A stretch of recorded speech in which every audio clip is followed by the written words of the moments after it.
And I really would like to give a plug for the MFT, which is short for mental field therapy, which is a technique you developed based out of the original energy psychology. I think it was TFT, which was thought field therapy by Dr. Callahan, and then eventually morphed to EFT, and then from EFT to MTT, or meridian tapping therapies. But I attended your course in December and was very, very impressed with the knowledge that was presented there, and really providing a foundation as a framework for anyone who wanted to do this personally or professionally. I think it would be very helpful.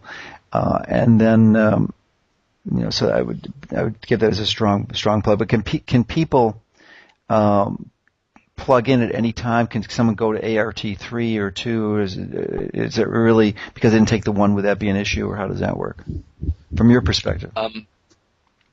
Ideally, they would take 1, but I mean, if they can't and they're really excited about doing this, could they go to a 2 and kind of get mentored along the side? Or is it, I think in some of these courses you do have like a pre-day session where they can learn some of the basics and then go to the 2. Yeah.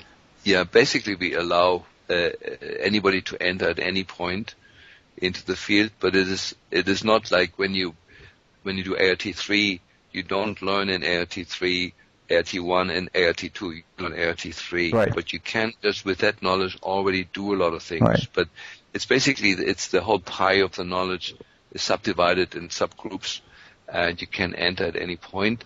It is best to start ART 1 first, and then 2, and then 3.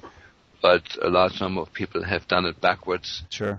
Usually when people take the 3 course, they get so excited that they do want to take 1 and 2. Yeah. And so that has sort of been the common. I also have to give listeners a warning from my experience of having attended many of your courses over the years, is that,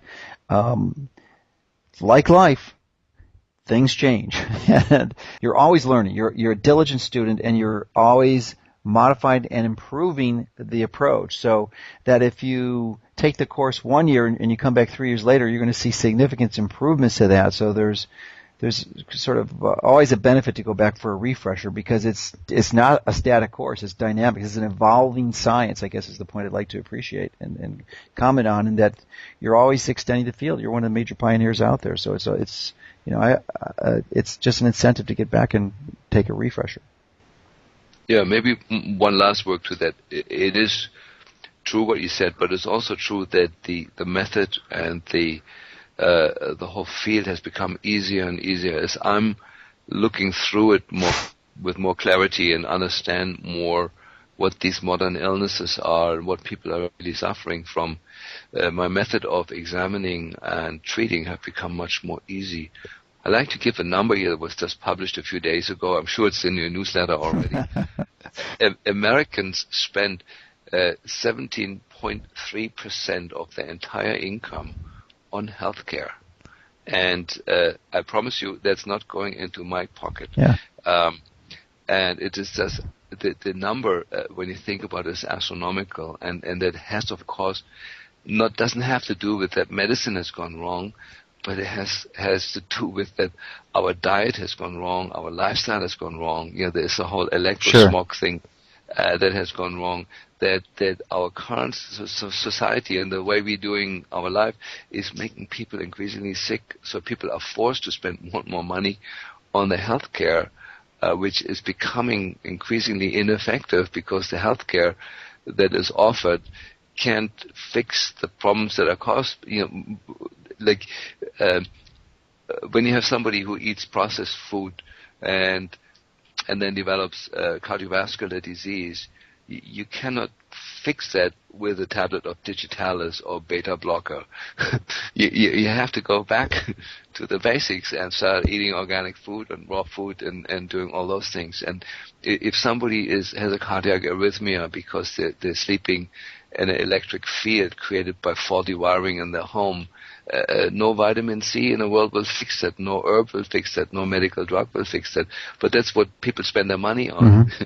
You actually need to go back and change the wiring in the house. Right. So I do believe that there is very few people like me that have a truly comprehensive grasp on what's making people sick and who's able to direct people with a simple diagnostic system to direct people and tell, listen, you have to spend your money over here, not over here. Yeah. And this way, it would instantly turn the 17.3% back to maybe 1%. If we could have our hands in healthcare and bringing it back to the hands-on diagnosing, to the application of common sense, and looking at the basic preventive things that Dr. Merkola is teaching on his website, we would reduce the cost that people have to spend on their health dramatically. This is an insane number. This is almost a fifth of the entire income.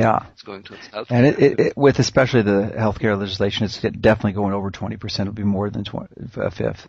So I think those are some good points, and it just is, we basically wrapped up our time here, so I wanted to just close and say thank you for everything, and we'll have information on this page that you can contact Dr. Klingkhardt's office and his, basically find out more about the course that he offers and some DVD sets and really learn more of his work, because I think it's really an effective strategy. We on our site we teach you these principles, but ultimately, there's other levels where you can individualize, you can customize it so that you know what specific issue is a problem for you or your family member, someone you love. So I couldn't encourage you more to follow this work. And I thank you for being with us today, Dr. Klingkhardт.